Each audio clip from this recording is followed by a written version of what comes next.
In life, there are deadlines. Today is the deadline for safe harbor.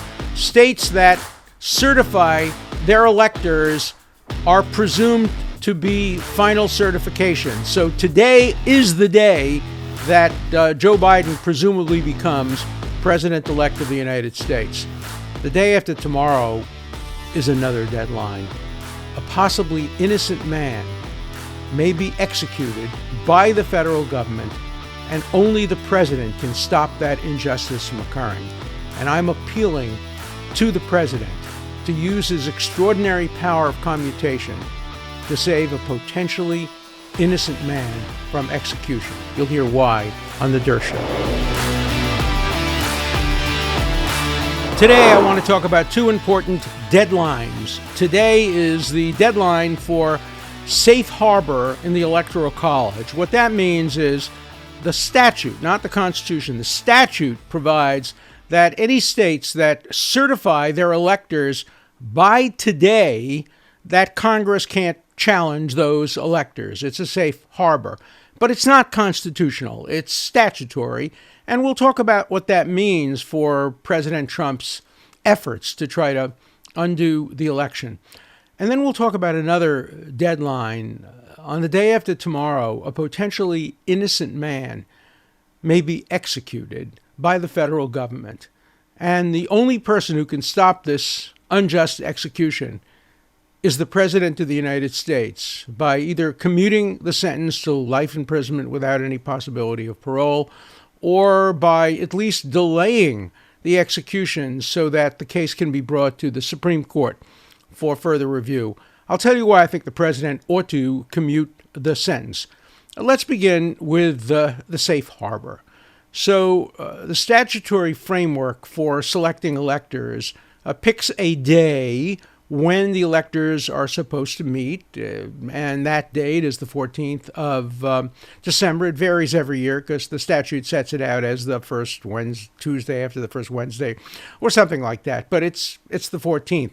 And then it says that any certifications received 6 days before that, which is today, will be deemed conclusive and not subject to a challenge. So states rush to get their certification in by today, and they all will, except possibly for Wisconsin, because there is a lawsuit now pending in Wisconsin, and that may conceivably delay the official certification. That wouldn't change the outcome of the presidential election, because even without Wisconsin, Vice President Biden has enough votes to get him over the 270 threshold.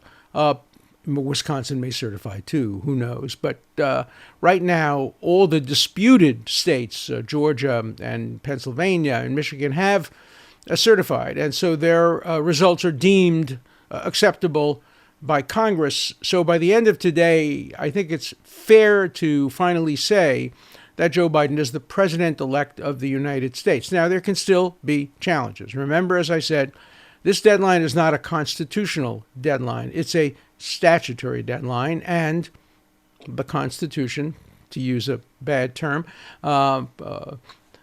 trumps the statute. I don't mean a bad term in the sense of the name, but it's a double entendre, obviously. So the Constitution is more important than the statute. And so, for example, if there were a challenge in Pennsylvania based on constitutional grounds, it could still go forward. And Congress could still, even in the face of the statutory safe harbor provision, in an extreme case, refuse to accept the electors from Pennsylvania or accept an alternate slate of electors. We're talking extreme hypotheticals. It's not going to happen. Back in 2000, when the Supreme Court stopped the recount in Florida, and then Vice President Gore conceded defeat, a group of members of Congress, not senators, members of Congress, refused to accept the electoral results and decided to vote against it and to invoke a provision that allows both houses, the Senate and Congress, to undo or challenge these votes. But in order to invoke that provision, you needed at least one senator, and no senator joined. And so, ironically, the president of the Senate banged his gavel and said it's out of order. The president of the Senate was Al Gore. So he ruled as out of order a challenge that could have made him president. Speculate as to what would happen today if a similar situation had occurred. We become so partisan, so divided, so extreme, that nobody today is going to bang the gavel and give a victory to the other side if they were to have the votes to maintain victory for themselves. We live in an age where partisanism is extreme. For example, in some of you may have seen the debate on CNN the other night between Kelly Loefflin and the Reverend Warnock, and that may determine who controls the Senate. And if the Democrats control the Senate, they will control it on a 50-50 vote, with the vice president casting the vote in favor of the Democrats. That means the majority leader of the Senate will be selected by the Democrats. It will be Chuck Schumer, presumably. But in order for the Democrats to carry the day, they will need to avoid even one senator from their side. And remember, several of the senators are not Democrats. They're independents who vote with the Democrats. They would need to maintain total 100% support from everybody on their side of the aisle. If they lose even one vote, then the vice president doesn't get to cast the deciding vote, and the Republican majority prevails, or at least the Democratic majority doesn't prevail. That's the kind of divisive world in which we live. But today is a deadline. It's an important deadline. It is not a dispositive deadline. But I think after today, it's going to be much, much harder for President Trump to claim that he has a viable path to victory, a viable practical path to victory. There's always a theoretical path. I mean, theoretically, every one of the electors could decide, gee, I've had a bout of conscience. I don't like the way the voters of my state told me who to vote for. I'm going to vote for the opposing candidate. It's always theoretically possible. It's not going to happen. Let's live in the real world. In the real world today, really, in many respects, marks the end of the 2020 election. We've had surprises before, and we have surprises again. There are still some challenges. The book hasn't been closed, but realistically, today is an important day for the 2020 election. The most important day, obviously, is December 14th, when the electors actually cast their ballots, actually vote for who the president of the United States will be. That is the presidential election. The presidential election is held on December 14th. It wasn't held on November 3rd. It isn't held today. It's held on December 14th. Many people disagree with that. Why should electors make the decision? Why shouldn't the voters make the decision? You know, theoretically, it's never going to happen. Theoretically, under the Constitution, every state could decide not to allow the voters to decide who the president is. Every state could decide they want the state legislatures to determine who the electors are. It could happen. It's never going to happen. But that illustrates the difference between theoretical possibilities under the Constitution and what really matters. What really matters is the voters vote, and they vote state by state, and they vote according to the number of electors in each state. And then those electors vote as the voters instructed them to, and that's how the presidency is determined. It will always be determined that way in my lifetime, and I suspect in your lifetime, maybe in some century in the future, we'll see the abolition of the Electoral College. It's not imminent. It's not likely to happen anytime in the predictable future. So we will pass today's deadline, and tomorrow we'll have a better sense of what it means to be the president-elect. But in the meantime, President Trump continues to be our president for another month and a few days. And he has enormous power during that period of time.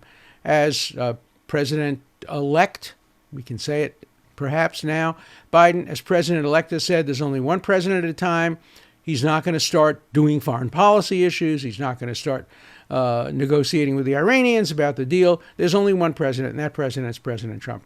And President Trump has a unique power. He has the power to pardon or commute anyone who is under federal jurisdiction, who's committed a crime. And let me tell you about one person who was scheduled to be executed the day after tomorrow. So the man's name is Brandon Bernard. I don't know him. I've never spoken to him. I'm not his lawyer. I'm not acting on his behalf. But he's about to be executed, and people around him and close to him have sent me the information about his case, and I've looked at it, and I've come to the conclusion that he deserves to have his sentence commuted and should not be executed. Let me tell you about why he's facing the death penalty and why he shouldn't be executed. The crime was a terrible crime. Another person who he was vaguely associated with kidnapped two people in an effort to rob them. The purpose was to get them, put a gun to their head, make them give all their money, and also give their ATM numbers so that they could go and steal the money from their bank accounts. The attempted robbery went bad, and the guy with the gun put the two people in the trunk of the car. At this point, Brandon was not there. He was then called to the scene by his friends, and the people were in the trunk of the car. The killer, the man who actually did the killing, then opened the trunk of the car and shot the two people in their heads, killing them, presumably. And then, for all appearances, they were both dead. They were shot in the head, through the brain. There's no conceivable possibility they could have survived those wounds. With a gun in his hand, then, this killer then turned to Brandon and said, "Hey, put kerosene in the car and burn it up so we don't have any evidence against us." And he did that. He put the kerosene on the car, and the car lit on fire, and everybody was burned. And they were all arrested. There were four of them. The man who did the actual shooting was convicted, sentenced to death, and executed. He's dead. He has been executed. There has been, if you believe in justice as the death penalty for somebody who's killed, if you believe in an eye for an eye, a tooth for a tooth, and a life for a life, biblical justice has been achieved. The man who shot the two men in the head has been executed. But there were three others involved, and they were basically, roughly comparable.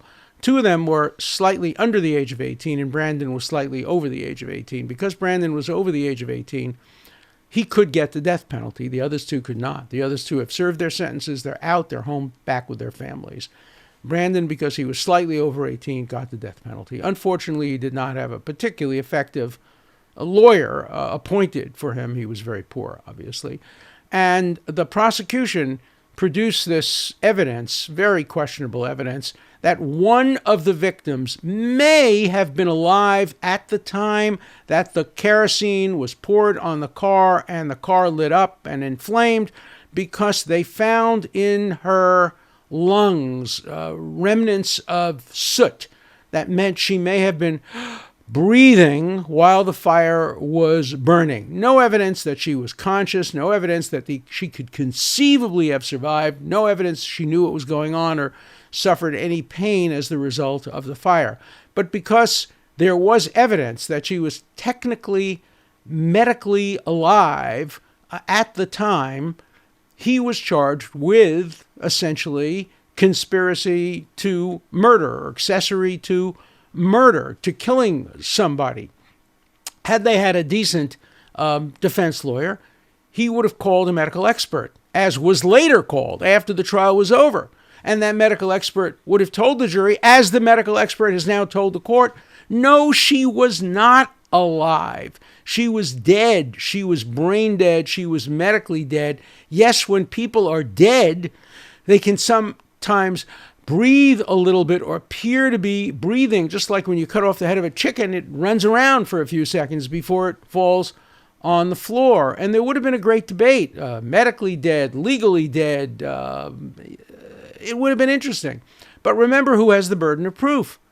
The burden of proof was on the prosecution to prove beyond a reasonable doubt, A, that the person was alive in the legally relevant sense of the term when Brandon set the car on fire, and B, that Brandon had any reason to believe she was alive. There's just no conceivable evidence that Brandon thought she was alive. She was shot in the head. She was dead.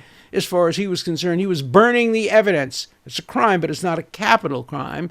It's only a capital crime if she were alive. Now, I'm very interested in this issue because I won a very important case on precisely that issue 40 years ago.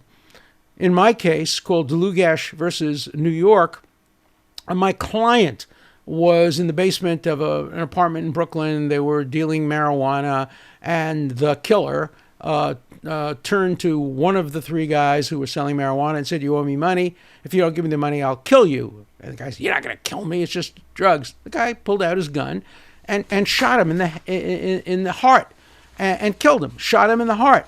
He then turned to my client and said to my client, "Hey, you're the only one who saw me do it. Under New York law, an accessory to a crime can't testify without corroboration. So I want you now to shoot him as well." So my client, whether out of fear because the other guy had the gun, shot the victim in the head. And so my client was convicted. I was not his lawyer at trial, of murder. And I won the case on appeal because I was able to prove that you couldn't know beyond a reasonable doubt whether or not the person who my client shot was already dead. And as the New York Court of Appeals ruled in a famous case, man dies but once. Once he's dead, you can't kill him again.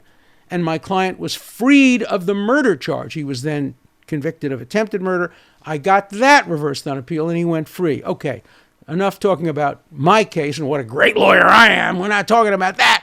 We're talking about why this guy didn't have the benefit of a decent lawyer who could have demonstrated through medical evidence that the state could not satisfy its burden of proof beyond a reasonable doubt that the victim was alive at the time that Brandon shot him. And as the result of that, several of the jurors who convicted him and sentenced him to death have now urged the president to commute the sentence. The jurors are saying, if we knew now then what we know now, we never would have sentenced him to death. The prosecutor, who argued the appeal to justify the death penalty, has now said, if I knew then what I know now, I would not be calling for the death penalty. Please don't execute this man. He's now 40 years old. He's been in prison for 22 years. He's been an exemplary prisoner. He has had a positive impact on other people in prison. Look, whether you support the death penalty or not, I'm an opponent of the death penalty. Whether you support the death penalty or not, even if you strongly support it, you should support it only for the worst crimes and the worst criminals. The death penalty should not be the routine penalty for anybody convicted. Most people convicted of the crime that Brandon has been convicted of get 20 years, 15 years, some get life.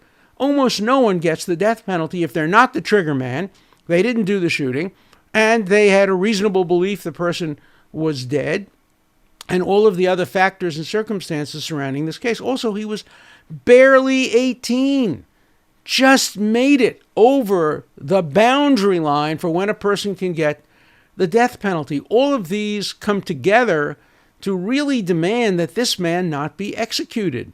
There is a rush now to try to execute 4 people in the next few weeks because there is fear that if Biden becomes the president, when Biden becomes the president, he has expressed opposition to the death penalty, and maybe he will commute death penalty sentences. That's not the issue in this case.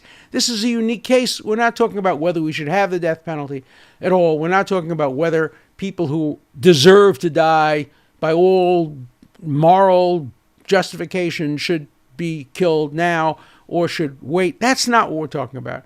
We're talking about whether Brandon, 18 years old at the time of the crime, all of the elements that I've laid out for you, should be one of the very, very, very, very few people who are executed by the federal government. As Justice Stewart, Potter Stewart, wrote when he struck the death penalty down as unconstitutional, the death penalty is so rare in the United States and so randomly imposed, it's like being struck by lightning. Justice Stewart was wrong. It's not like being struck by lightning. Lightning doesn't distinguish between the poor and the rich. You're just as likely to be killed by lightning if you're playing golf on a fancy golf course than if you're working on somebody's lawn for $5 an hour. Lightning doesn't distinguish. The death penalty does. Rich people don't get the death penalty.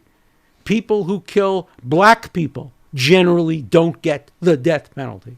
The death penalty is reserved largely for poor black people who kill white people. Not always, but if you look at statistically the situations around the country, you will find that combination of events, particularly ineffective counsel appointed, counsel often who can't get other jobs, counsel who don't spend the time and the effort trying to gather all the evidence as a good counsel would do. So the reason Brandon's on death row and about to be executed the day after tomorrow is not because of the crime he committed. The vast majority of people who commit that crime don't get the death penalty. It's because of this combination of factors. He's black. He had a bad lawyer. His lawyer didn't call an adequate defense counsel expert based on time of death and circumstances of death. He's on death row because the jurors didn't hear this evidence. Had they heard it, they wouldn't have sentenced him to death. He's on death row because of all of these circumstances that are external to the crime itself. Look, it's a terrible, terrible crime. And I grieve the two people who were killed by this horrible murderer who put a gun to their head and shot them in cold blood. But that wasn't Brandon. He didn't do that. What he did is he burned two dead people as far as he was concerned, and as far as the reality of the medical evidence was concerned. And that crime doesn't deserve the death penalty. So if you agree with me, I don't want to proselytize here. If you agree with me, please email, call the White House, urge the president to commute the sentence. If you support the death penalty, start your call by saying, I'm a supporter of the death penalty. I believe in the death penalty, but not for this guy, not for an 18-year-old who has been a model prisoner for 22 years and who has been sentenced to death because of these circumstances. So please email, call your senator, congressman, do whatever you can. The Talmud says, he who saves a single human life, it is as if they saved the world. The Quran says the same thing. You can help save a human life. I'm trying to help save a human life. I don't know this man. He's a stranger. I don't know anything about him other than what I have been told by people who I trust. I'm working to try to do this with a very conservative Republican who I admire enormously. This crosses party lines.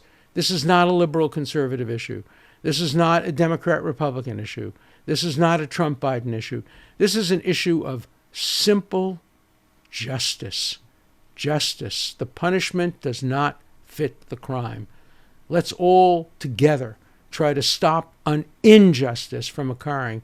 His execution the day after tomorrow would be a terrible, terrible injustice. I couldn't sleep last night. I was tossing and turning, just thinking about this man having a lethal injection and ending his life needlessly. Justice has already been done. The killer has been executed. Why this injustice on top of the justice? So please, if you agree with me, again, if you don't agree with me, do what you think is necessary. But if you agree with me, act on it. Make calls, write emails. There's no time to spare. Do it today. And President knows that there are a lot of people opposed to this death penalty. I was asked to become involved in this by friends of Kim Kardashian, whose father I knew. He was part of the O.J. Simpson legal team called the Dream Team. Kim Kardashian was a young teenager at that time, and I've spoken to her on the phone. She has been trying very hard to use whatever contact she has, her husband has, with the president to try to get the president to consider this case. The president's very busy, obviously. Not only is he obviously focused on the election, but focused on the coronavirus, focused on the economy, focused on foreign policy crises that we may be engaged in. He's the busiest man in the world, but he should take time out. All it takes is 10 minutes. Read what I've told you, read the information, and then just sign a statement saying, no, this is not the right man to be executed. So this is my pitch for you today on The Durst Show. Today is the day of deadlines. Deadline for the safe harbor, deadline for the election of who will be the electors a week from now, and the approaching deadline for the unjust execution of a man who may well be innocent of the crime for which he was sentenced to death, guilty of other crimes, but innocent of the crime for which he was sentenced to death. So please act, and please continue to listen to The Durst Show. And I'd like to hear your calls on this. Hopefully your calls will come in while this man is still alive. But he only has one more day of life tomorrow. After tomorrow, unless the president intervenes or unless the courts intervene, which are very, very, very unlikely. He already lost in all the courts. He lost just yesterday again in the district court, the federal district court. But there's a big difference between losing legally. There are all kind of restraints legally on how you can win a case, and having a pardon or a commutation. In this case, we're seeking only a commutation because that's a moral issue, and it transcends the law, and it transcends. Remember, the Bible says, justice, justice must you pursue. Why justice twice? Because there's legal justice and there's moral justice. Whatever legal justice may demand in this case, and I think it demands a reversal of the conviction because of the lack of counsel and the lack of the medical expert, I think it requires legal justice as well. But if you don't agree with that, moral justice requires that the death penalty in this case be rescinded. So let's now turn to your calls. They won't be on this subject because obviously we just discussed this subject. Maybe tomorrow you'll call me and express your views on this subject. But let's turn to your calls now on subjects that I've discussed in previous segments of The Durst Show. Our first call is from far away, Australia. What happens if that Sidney Powell and Rudolph Giuliani actually find out or actually prove beyond reasonable doubt that there was massive fraud in the election? And if there's massive fraud in the election, what actually happens then? How can today do a re-election, or does it? And if the Electoral College doesn't certify the certain votes from different places, what actually happens? Could we potentially see another election happening early next year? Love the show. Thanks, Alan. Take care. Bye.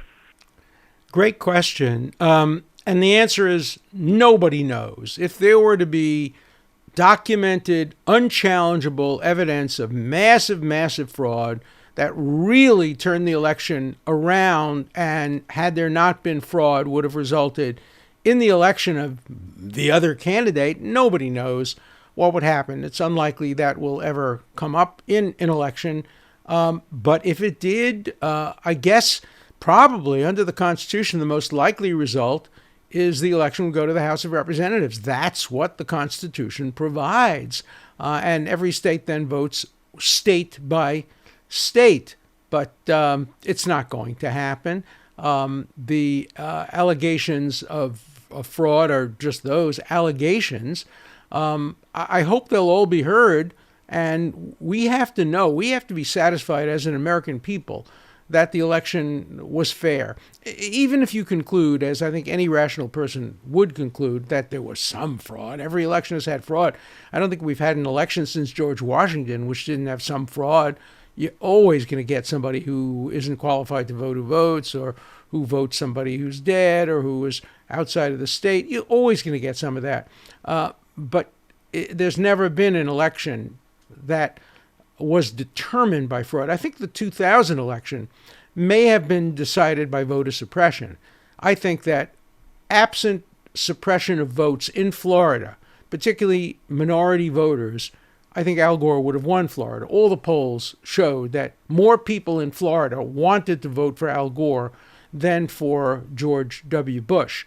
But in the end, They didn't vote. In the end, there was a 500 and something margin of victory for George Bush, and Al Gore conceded. Had he not conceded, had he taken the case further, hard to do because the Supreme Court ruled against him, or had he just refused to accept the election and gone to Congress and done all kinds of things, who knows what would have happened. But he conceded, as Richard Nixon conceded, even though he thought that his election was determined by fraud in Illinois and a number of other places. So we're not going to see that, but the Constitution does make a provision. If there aren't a majority of electors for one candidate on the first ballot, it then goes immediately to the House of Representatives. Not going to happen in this election. Our next caller is Shauna. Hello, my name is Shauna Brody, calling from Las Vegas, Nevada. I'm calling regarding Trump and the Nobel Peace Prize. I am not a Trump fan supporter at all. I think narcissistic, lying, dishonest, and especially sexual predators should be ostracized from decent society and certainly never honored. But I have to say, if anyone in recent memory deserves a Nobel Peace Prize, he's one of them. A colleague the other day tried comparing, what if Hitler made peace between two minor countries? Is he serious? Two minor countries? It's the Middle East. It's the hotbed of terrorism and nonstop violence for decades. If Barack Obama can get the Peace Prize for softening rhetoric, which is just speech, among nations, then the Abraham Accords certainly merit the prize. I just wish it could go to the actual negotiators and not to honor a sexual predator. Thanks. Thanks for your show. I appreciate it. Wow, what a great call. An actual nuanced person who sees both sides of the issues, who's opposed to Trump, but understands that the Abraham Accords deserve the Peace Prize. She wishes it would go to the negotiators, but that's the kind of call I love. That's the kind of students I used to love when I was teaching. Students who could see all sides of the issue, students who weren't blinded by partisanship, by ideology. Please, more of those calls and more listeners like that. Look, you want to be ideological and call with your ideology, that's fine too. But you have to know that this call and calls like it, which balance and do nuance, I think that should be the future of our country. Our next call is from Salt Lake City. Hello, Mr. Dershowitz. Love the show. Taylor Child from Salt Lake City, Utah, calling. On mandatory vaccines, the question I would ask for anybody advocating that the federal government or the state government mandate that someone take a vaccine, I would ask, where is the limiting principle on that? If we say that it's for my own good, can the government then mandate that at a certain point in life I undergo sterilization? Or that at a certain point in life I undergo euthanasia, for my own good and for the good of society? If that's allowed, where is the limiting principle would be my question. Thanks so much. Again, love the show. Great question. You've asked exactly the right question. What is the limiting principle? For me, the limiting principle is the government can't make you generally do things for your own good. Seatbelts, small exception, because it's such a minor inconvenience to wear a seatbelt, and the statistics are so clear that seatbelts save lives, and not only save lives, but save money of innocent people. Maybe conceivably, in an extreme case, can help save the life of somebody else, but that will be extremely rare. So for me, the limiting principle is from John Stuart Mill. I once put it very interestingly, I think, in a article I wrote maybe 20 or 30 years ago. I said, constitutionally, you have the right to inhale a cigarette, but you don't have the right to exhale it at me. So if you want to destroy your own lungs, hey, that's your business. I don't want you to do it. It's a terrible thing.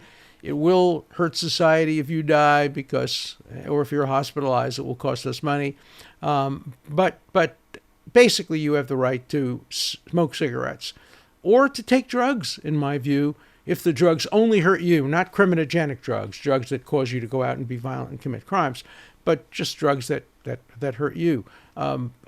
we should try to stop people from doing it. Take, for example, some of the drugs that people take now, barbiturates and opiates and things of that kind. They are very harmful to people and to society. But there you'd really have a problem of a limiting principle.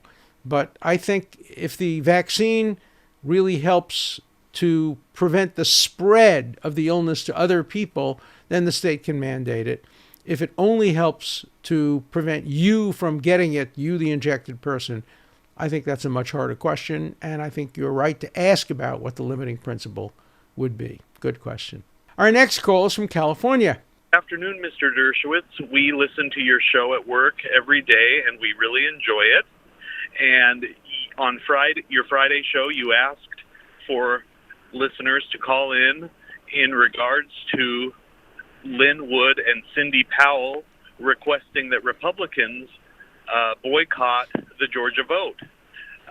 I'm not a conspiracy theorist, but I happen to believe that Lynn Wood is in the midst of a conspiracy. I think he is a Democrat. There was new information released about how he has donated money to Hillary Clinton, I think, and Barack Obama, and he does not vote in Republican primaries. Lynn Wood, I believe, has infiltrated the Trump's legal team, his proxy legal team, and he is attempting to pull off some type of a scheme. That is what I believe. I think it's a strategic move by Lynn Wood, and I think that all the Republicans need to focus in on denouncing this attorney, Lynn Wood. Very strong denouncements are required. Thank you. Bye-bye. Well, very, very interesting call. First of all, trial lawyers like Lynn Wood frequently contribute to both parties. Trial lawyers very often are active in lobbying for rules that help them in their profession. The Trial Lawyers Association is a powerful lobby group. And so it wouldn't surprise me if Lynn Wood contributed both to Democrats and Republicans. Many trial lawyers I know do that. I, too, am not a conspiracy theorist.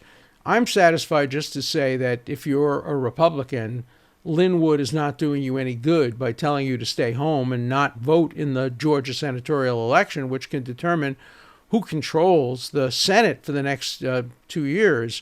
President Trump has rejected that. The leaders of the Republican Party in Georgia have rejected it. It is a gift to the Democrats. Why he would say that, I don't know, but you go to conspiracy theories last in my list of possible explanations, and so I'm not there with you, but I am there with you that if you're a Republican, it's a foolish tactic to take to say, stay home. And it was not only Lynn Wood, it was Sidney Powell, who apparently agreed with that, although it was Lynn Wood who made the statement, and she seemed to agree. I think if you're a Republican, it's the wrong tactic. I would like to respond to your proposal for a voting integrity panel. And I don't think it's a good idea putting the power in one body to audit an election like that. If it did somehow get corrupted, then you could steal an election, no matter how nonpartisan you make it. There's always some potential, and I think the current system, where you would have to corrupt down to the county level, probably thousands of different bodies to steal an election, is what makes it so impossible. So putting that much faith in one institution is, I think, a recipe for disaster. And I love the show. Thank you. You make a very good point, and the Tilden Hayes election really validates your point. There they appointed a commission, 4 or 5 Supreme Court justices, members of Congress, members of the Senate, and others, and they ultimately were corrupted. I don't know if you want to say corrupted. They made a deal. They gave the election to the Democrats in exchange maybe to the Republicans. They gave it to Hayes. Yeah, Republicans. They gave it to Hayes in exchange for a promise to end Reconstruction. A deal? Corruption?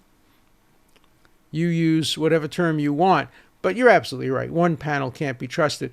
I didn't suggest the panel would have the final authority, but they would have the authority to produce a report. And if they were credible people, you would hope that people would listen seriously and take seriously their responsibility. You could not have a panel that would overrule any constitutional decisions. You could still go to the court if you had a constitutional challenge. So my view is that a panel of the kind I suggested is a partial solution. But I tend to agree with you that putting all the power of who the President of the United States would be in an elite panel is not consistent with democratic principles. Our next call is from Joe in Georgia. Hi, Professor Dershowitz. My name is Joe. I'm a sophomore at Emory University in Atlanta, Georgia. So I have a question about Joe Biden and Israel, namely the stance his administration will take towards Israel and what your view is on whether he may succeed in quashing some of the anti-Israel sentiment we're seeing on the left, namely the far left of the Democratic Party.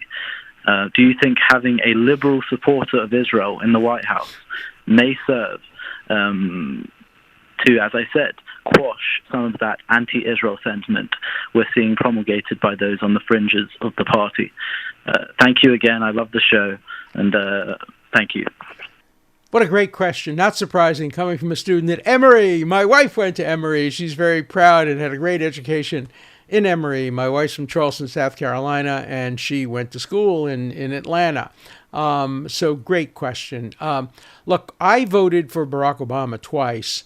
And when I was asked by some why I was voting for Barack Obama as a Jew and as a supporter of Israel, part of my answer, and I published this, was I think it's going to be very good to have a liberal president who supports Israel and who can help marginalize the anti-Israel extremists in the party. And he did that during his first term, but not in his second term. He abandoned those principles in his second term and became part of the hard left anti-Israel group, particularly in his last month in office, when he engineered a horrible anti-Israel UN resolution, Security Council resolution, which said that Israel's control over the Western Wall, the access road to Hebrew University and Hadassah Hospital and the Jewish Quarter were flagrant violations of international law. That is legally incorrect, morally incorrect, historically incorrect. The reason Obama did it is just petty revenge against Benjamin Netanyahu, who did a better job in persuading Congress about the Iran nuclear program than he had done. And so I would not at this point count on liberal presidents swaying the marginalized extreme leftists who are against Israel toward Israel. I've known Joe Biden for more than 40 years. Not well, but I've known him and I've liked him. I think that Israel has a warm place in his heart. I think he is somewhat critical of Netanyahu. I think he's critical of Israel's occupation, if you call it that, policies on the West Bank and settlement policies on the West Bank. I think he thinks Israel could be more forthcoming and more generous in its offers of peace, but I don't think he would want to endanger Israel's security. He has said that he is opposed to Iran ever getting a nuclear arsenal, and I take him at his word, but Obama said the same thing, and look what he did. He accepted an Iran deal, which was an invitation to Iran to develop nuclear weapons. I hope that Joe Biden will, if he goes back to the Iran deal, which he probably will demand an extension of the sunset provisions well beyond the 4 or 5 years that now remain, and will insist on inspections that have not only teeth but eyes and ears. Right now, we're in a situation where Iran is moving to develop a nuclear arsenal. And the only way to stop it would be militarily, unless we can get a commitment from Iran that really sticks. Remember, in the beginning of the deal, Iran says and declares, hand to God, says Iran reassures that it will never under any circumstances seek to develop, acquire, or obtain nuclear weapons. Nonsense. Of course, they've been seeking to acquire, develop, and obtain nuclear weapons for the last 20 years, and they may be awfully close to doing it. They're spinning centrifuges now at a very fast rate, and Israel is obviously preparing to take action. Whether Israel was responsible for the targeted killing of the Iranian nuclear head of the nuclear program, I don't know. It certainly was a sophisticated operation. Apparently, it was controlled by satellites. It used a truck with a remote control machine gun and facial recognition technology that focused on the face of the target of the combatant. He was a combatant of the target, and killed him and didn't even injure his wife, who was sitting very close to him. That's targeted killing. Much better than planting a bomb that would kill him, all of his guards, and all of the people around him, and perhaps some innocent people. So Israel is prepared to take whatever action it has to prevent Iran from developing a nuclear arsenal. That includes cyber attacks, that includes targeted killings, it includes sanctions, it includes a range of other activities. We know that there have been some explosions at nuclear facilities, mysterious explosions. Israel is entitled to do whatever it can do while minimizing civilian casualties in attacking combatants. And let's remember, this nuclear scientist was a combatant. He is a uniformed member of the Revolutionary Guard, which the United States and other countries have declared to be a terrorist organization. So killing him was no less legal than killing Osama bin Laden. Osama bin Laden's killing was for the past. The killing of Soleimani and this Iranian scientist was designed to prevent future killings. So I hope that Joe Biden, when he becomes president, will see these issues in a way that is positive toward peace, toward American allies, toward Israel, and toward what is generally the moral side of this equation. The Palestinians should come to the bargaining table. They will get a good deal. They would have gotten a good deal in 1967 if they hadn't said no, no, no. They would have gotten a good deal in 2000, 2001 if they hadn't said no, no, no. They would have gotten a good deal in 2008 if they hadn't refused to respond to Olmert's plan. They would have gotten a good deal if they had sat down and negotiated the Trump deal, but they didn't do any of that. They never miss an opportunity to miss an opportunity, and they don't know how to take yes for an answer. So I hope that President Biden would bring the Palestinians to the negotiating table and finally make peace, a peace with security between Israel and the Palestinians. Our next call is from Mark in Colorado. Hi, this is Mark Johnson from Denver, Colorado. I just had a question. I noticed that they're talking about a bill to decriminalize marijuana at the federal level. And my question is, what part of the Constitution allows the federal government to have control over controlled substances, basically, like marijuana, heroin, and so on? That always was a question that I had, and I was hoping you could answer it. Thank you very much. Bye-bye.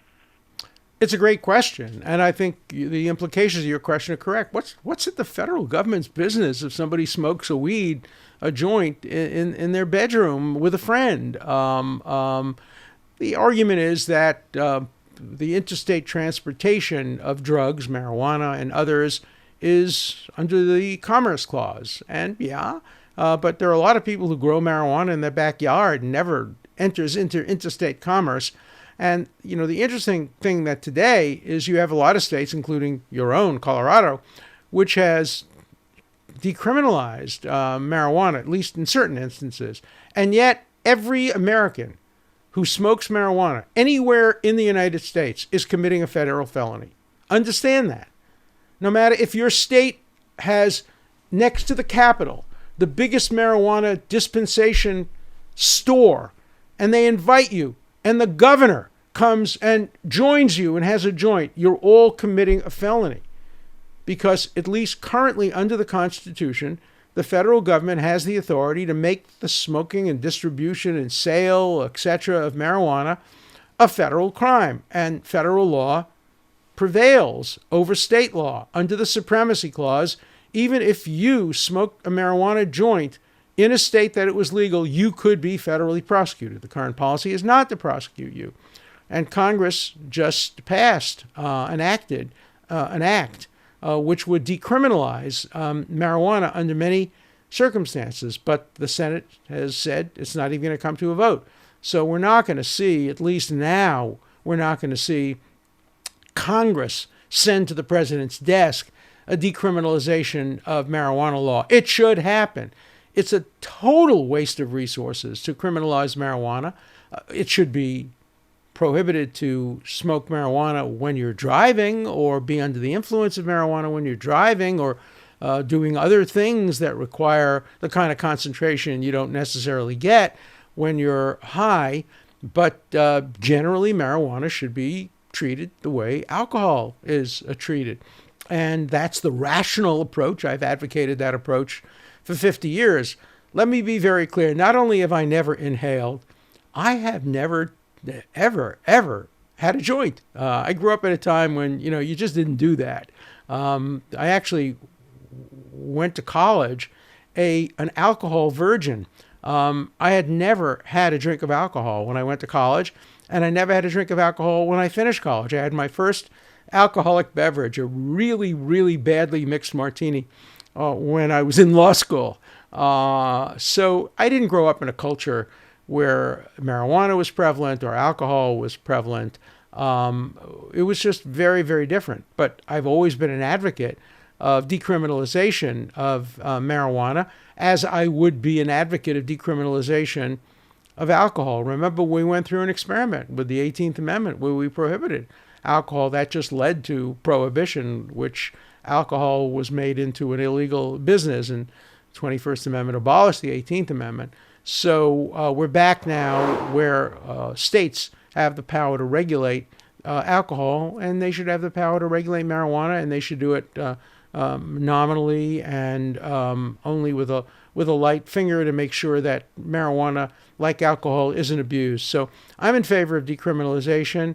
I don't think the federal government has any role to play. I think everybody who's in jail today or in prison today for marijuana-related offenses, if that's all it is, not other offenses growing out of marijuana, but for marijuana-related offenses ought to be pardoned and released or commuted. So I'm on the side of the caller on that issue. Interested in hearing your views on decriminalization of marijuana and other drugs, and whether or not, even if you don't favor decriminalization, do you favor imprisonment for people who have been involved in the sale or distribution or use of marijuana? Interested in your views. Hey, your calls today were fantastic. This was like a seminar for me and for the callers and for the listeners. So keep the calls coming. I want to hear your views on all the subjects we discussed and on subjects we didn't discuss. Tell me about subjects you want to hear me discuss on The Durst Show. Please call 24/7. The number is 216-710-0050. Keep your comments short and to the point. Again, the number for you to call 24/7 is 216-710-0050. Hard questions, criticisms, everything's fine. Just keep your questions short, and I'll answer them all on The Durst Show.